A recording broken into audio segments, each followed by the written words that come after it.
గోవైనా అంత మంచి జంతువు కదా, కానీ ఈశ్వరుణ్ణి పొందుతుందా? లేదా.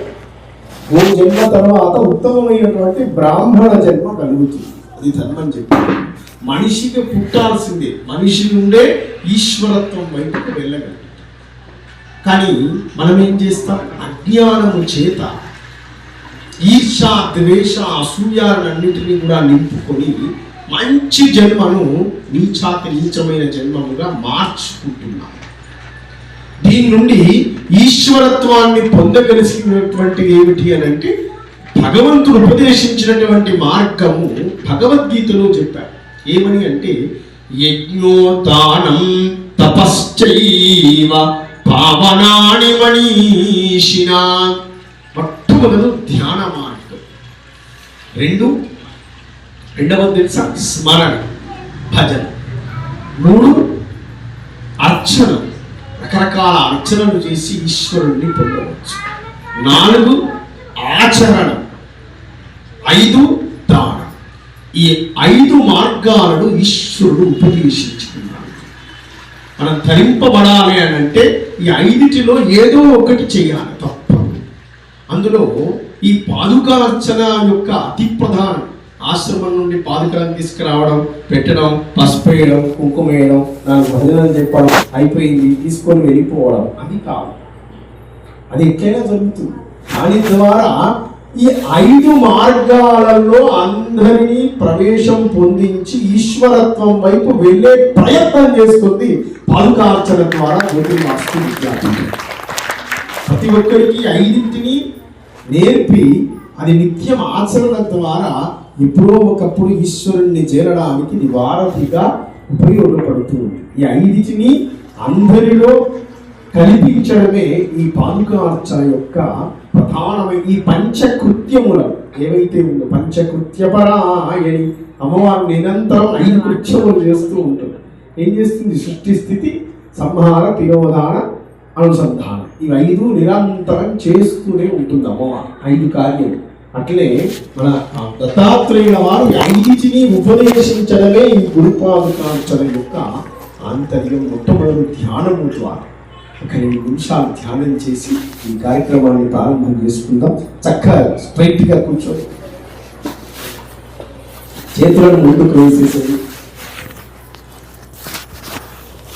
కళ్ళు మూసుకోండి. మెల్లగా మీ శ్వాస మీద మీ ధ్యానాన్ని నిలపండి.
మెల్లగా కళ్ళు తెరిచి యథాస్థితిలోకి రండి.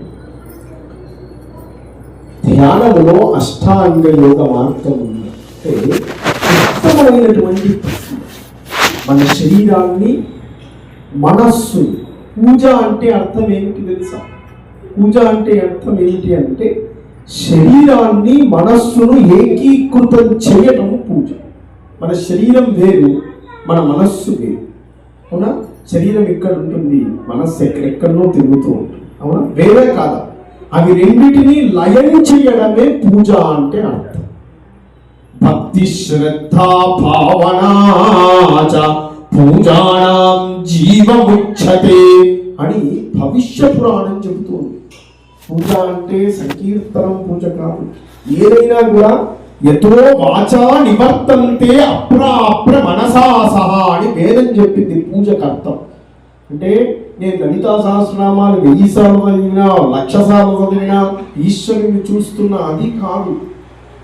ఆ భావన నీలో ఉప్పొంగి నీ యొక్క వాక్కు మనస్సు నిలిచిపోయి కళ్ళలో నుంచి నీళ్లు గారేటువంటి తెలియనటువంటి స్థితి పూజ. ఉజ్జద్భాను సహస్రాభా అందరికి వచ్చు. అది నువ్వు ఉజ్జద్భాను సహస్రాభా అని చదివాను అనుకోండి. అసలు ఉజ్జద్భాను సహస్రాభా అంటే అమ్మవారు ఏ విధంగా సూర్యమండలంలో ఉన్నదో నీ మనస్సు అక్కడ లయం అయిపోయి తర్వాత అక్షరం నీకు గుర్తురాక ఆగిపోయినటువంటి స్థితి ఏదైతే ఉందో అది పూజ అని చెప్పింది. యతో వాచా నివర్తంతే అప్రాప్ర మనసా సహా. అక్కడ వాక్కు లేదు, మనస్సు లేదు, ఏది లేనటువంటి స్థితి. అది అమ్మవారి యొక్క దర్శనం. ఈ రూపంలో ఉన్నదా అమ్మవారు ఉంటుందా? వైశాసనం అంటే ఒక రూపం. పరమాత్మ రాముడు కృష్ణుడు ఎన్ని రూపాలు, అనంత రూపముగా చూస్తూ వెళితే నీకు అనేక రూపాలుగా కనబడుతూ ఉంటుంది అంతే. దాంట్లో ఉన్నటువంటి సారాన్ని గ్రహించగలగాలి. అది ధ్యానముతో సాధ్యం. 5 సాధ్యం అని. కలియుగంలో చూడండి, ఎవరైనా మాట్లాడామనుకోండి మనస్సు ఏమవుతుంది? అటువైపు వెళ్ళిపోతుంది. మరి మనస్సును తాదోక్తమైనటువంటి స్థితి యందు అనురూపత చేసేటువంటిది ఏమిటి అంటే ధ్యానం. అందుకని నిష్ణాతులైనటువంటి గురువులు ఉన్నారనుకోండి, చక్కగా అష్టాంగ యోగ మార్గములను దత్తాత్రేయుల వారు పరశురామునికి ఉపదేశించాడు. మొట్టమొదటి ధ్యాన మార్గాన్ని. పరశురాముని తర్వాత అనేక మంది ఋషులు ఒక్కొక్కరు చివరికి పతంజలి మహర్షి ద్వారా ఆ సూత్రాలన్నీ కూడా బయటకు వచ్చారు. దానికి యోగ మార్గాన్ని మొట్టమొదటి ఉపదేశించింది ఎవరు అంటే పరశురామునికి దత్తాత్రేయుల వారు ఉపదేశించారు. సమాధి, ధారణ అని అంటారు అష్టాంగ మార్గం. వాటి ద్వారా ఈశ్వరుణ్ణి పొందవచ్చు. కానీ నేటి యుగంలో ఇంతకుముందు చూడండి అన్నింటినీ విడిచిపెట్టి అరణ్యాలకు వెళ్ళిపోయి తదాప్తం నామపలే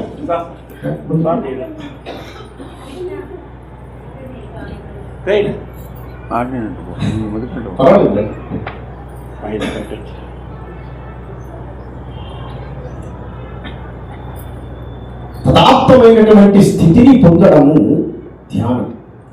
అందుకనే మెల్లగా ధ్యానం వైపు మీ మనస్సును కొంచెం సంలగ్నం చేస్తూ ఉంటే మీరేదో గొప్ప శరీరం పైకి లేస్తుంది, ఈశ్వరత్వాన్ని షట్చక్ర భేదనం జరుగుతుంది అని చెప్పలేదు. అంత సిద్ధి కలియుగంలో జరగదు ఎప్పటికీ. షట్చక్ర భేదన సిద్ధి కొందరు ఎంతో సాధనలో ఉంటే తప్పించి అది కాదు. ఏం కలుగుతుంది ధ్యానం ద్వారా అంటే మంచి ఆరోగ్యం కలుగుతుంది. మొట్టమొదటి మీరు ప్రతిరోజు 2 నిమిషాలు ఏమి మంత్రము ఏది అవసరం లేదు, మెల్లగా మీ మనస్సును నిగ్రహపరిచేట్లు.